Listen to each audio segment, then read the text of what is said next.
Hi! In front of me is TCL 30, and today I would like to show you how you can set up an alarm clock on this device. First of all, you need to access clock by tapping on it and select alarm at the top left corner if it's not already on. Then tap on this plus icon.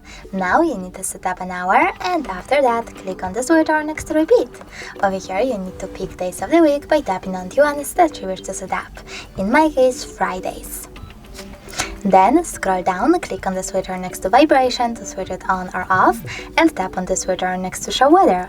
If you wish to enable show weather, you need to click on the switcher, choose go set, then click on agree, tap on turn on, and while using the app or only this time. After that, you need to go back and click on label. Now label your alarm however you want to, click on OK and choose ringtone. Over here you can pick one of those ringtones by tapping on the best one for you and going back.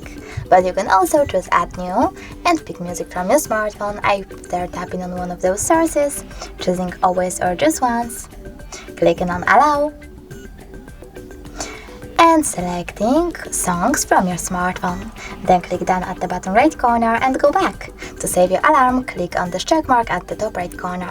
As you can see, my alarm was successfully added. You can switch it off completely by clicking on the switcher next to it and turn it back on the same way. If you wish to delete it, you need to hold it, choose this pin icon at the top right corner, and if you wish to adjust all of alarm settings, click on those three dots at the top right corner and manage them however you want to. Thanks so much for watching. If you enjoyed this video, leave a like, comment, and definitely subscribe. Bye!